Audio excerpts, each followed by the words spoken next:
ಕೆಲಸಕ್ಕೆ ಸೇರಿದಾಗ ಎಷ್ಟು ಆನಂದ ಇತ್ತು, ಈಗ ನಿವೃತ್ತಿ ಆಗೋಕೆ ಅಷ್ಟೇ ಆನಂದ ಇದೆ. ತಹಶೀಲ್ದಾರ್ದು ಕೆಲಸ ಅಷ್ಟು ಈಸಿ ಅಲ್ಲ.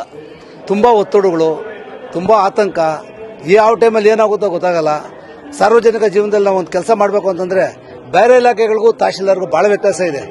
ಒಬ್ಬರಿಗೆ ಒಂದೇನೋ ಒಂದು ಒಳ್ಳೆ ಕೆಲಸ ಮಾಡಿ ಇನ್ನೊಬ್ಬನಿಗೆ ಅನ್ಯಾಯ ಆಗಿರ್ತದೆ. ಇದರಲ್ಲಿ ಇನ್ನೊಬ್ಬನಿಗೆ ಅನ್ಯಾಯ ಆದಾಗ ಇನ್ನೊಬ್ಬನಿಗೆ ಸಂತೋಷ ಆಗಿರ್ತದೆ.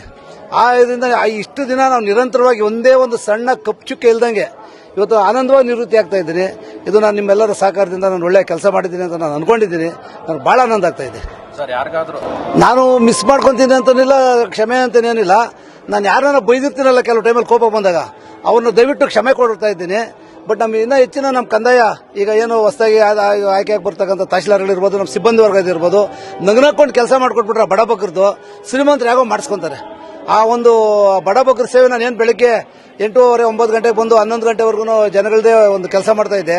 ಅದನ್ನು ಮುಂದುವರ್ಸ್ಕೊಂಡು ಹೋಗ್ಲಿ ಅನ್ನೋದೊಂದು ನನ್ನ ಆಸೆ. ಈಗ ನೋಡಿ, ಇಷ್ಟು ಅಭಿಮಾನ ನೀವು ನೋಡಿರಿ, ನೂರಾರು ಜನ ಬಂದು ನನಗೆ ಒಂದು ಸನ್ಮಾನ ಮಾಡಿಬಿಟ್ಟು ಹೋದ್ರು ಒಳಗಡೆ ಪ್ರೀತಿಯಿಂದ ಇದ್ದು. ಇದಕ್ಕೆ ಬೆಲೆ ಕಟ್ಟಕ್ಕಾಗಲ್ಲ. ಆ ಒಂದು ಇದರಿಂದ ಎಲ್ಲರಿಗೂ ಧನ್ಯವಾದಗಳನ್ನ ಅರ್ಪಿಸ್ತೀನಿ. ನನ್ನಿಂದ ಯಾರಿಗಾನ ನೋವಾಗಿದ್ರೆ ಅವ್ರಿಗೆ ಕ್ಷಮಾಪಣೆ ಕೋರ್ತಾ ಇದ್ದೀನಿ. ವೈಯಕ್ತಿಕವಾಗಿ ಯಾರಿಗೂ ಕ್ಷಮಾಪಣೆ ಕೋರುವಂತ ಪ್ರಭೆ ಬಂದಿಲ್ಲ ನನಗೆ. ಅದು ನನಗೆ ಮ್ಯಾಕ್ಸಿಮಮ್ ನಾನು ಅನ್ಕೊಂಡಿದ್ದ ಕೆಲಸಗಳು ಒಂದು ಸಣ್ಣ ಪ್ರಮಾಣದಲ್ಲಿ ಆದ್ರೂ ಮಾಡಿರ್ತೀನಿ.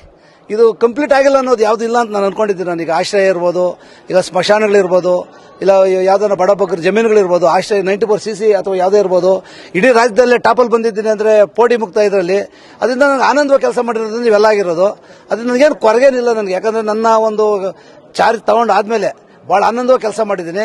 ಹಲವಾರು ಒತ್ತಡಗಳು ಬಂದು ನನಗೆ. ಪೊಲೀಸ್ ಇದು ಯಾವುದೋ ಈ ಹೈಕೋರ್ಟ್ ಇರ್ಬೋದು, ಲೋಕಾಯುಕ್ತ ಇರ್ಬೋದು, LGC ಕೋರ್ಟ್ ಇರ್ಬೋದು, ಮಾಹಿತಿ ಆಯೋಗ ಇರ್ಬೋದು, ಮತ್ತು ಮೀಟಿಂಗ್ಗಳಿರ್ಬೋದು, ಕೆಲಸಗಳಾಗ ಒತ್ತಡಗಳು, ಸಿಕ್ಕಾಪಟ್ಟೆ ಒತ್ತಡಗಳು, ಅವೆಲ್ಲ ನಿಭಾಯಿಸಿ ಇವತ್ತು ಒಂದು ಈಕ್ವಲ್ ತಂದಿದ್ದೀನಿ ಒಂದು ನಮ್ಮ ಕಚೇರಿನ ಅಂತಂದರೆ. ಇದೊಂಥರ ಎಲ್ಲರಿಗೂ ನಾನು ಸಹಕರಿಸ್ತಾ ಮಾಡಿದಂಥ ನಮ್ಮ ಶಿರಸ್ತಾರ್ ಮೊದಲುಕೊಂಡು ನಮ್ಮ ಆಫೀಸಲ್ಲಿ ಎಲ್ಲರಿಗೂ ಧನ್ಯವಾದಗಳನ್ನ ಅರ್ಪಿಸ್ತೀನಿ. ಸಿಬ್ಬಂದಿ ವರ್ಗದವ್ರಿಗೆ ಇಷ್ಟು ದಿನ ಭಾಳ ಕಷ್ಟಪಟ್ಟೆ ನಾನು.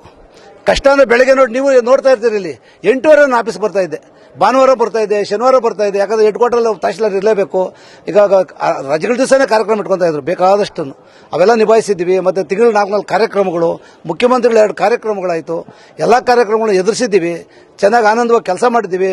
ಕೆಲವು ಟೈಮಲ್ಲಿ ದುಃಖನಾಗ್ತಾ ಇತ್ತು, ಎಲ್ಲಿಂದನಪ್ಪ ಇವೆಲ್ಲ ಮೇಕಪ್ ಮಾಡೋದು ಅಂದ್ಬಿಟ್ಟು ಏನೋ ಇದಾಗಿ ಒಂದು ವ್ಯವಸ್ಥೆ ಮಾಡ್ಕೊಂಡು ಹೋಗಿ ಆನಂದವಾಗಿ ಕೆಲಸಗಳು ಆಯಿತು.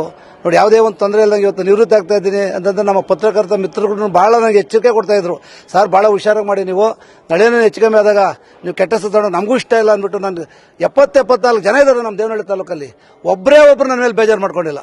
ಇದು ನಾನು ಅವ್ರಿಗೆಲ್ಲರಿಗೂ ಅನಂತ ಧನ್ಯವಾದಗಳನ್ನ ಪತ್ರಿಕಾ ಮಾಧ್ಯಮದವರಿಗೆ, ಪ್ರಿಂಟ್ ಮೀಡಿಯಾ ಇರ್ಬೋದು ಅಥವಾ ದೃಶ್ಯ ಮಾಧ್ಯಮ ಇರ್ಬೋದು, ಅವ್ರಿಗೆಲ್ಲ ನಾನು ಧನ್ಯವಾದಗಳನ್ನ ಅರ್ಪಿಸ್ತಾ ಇದ್ದೀನಿ.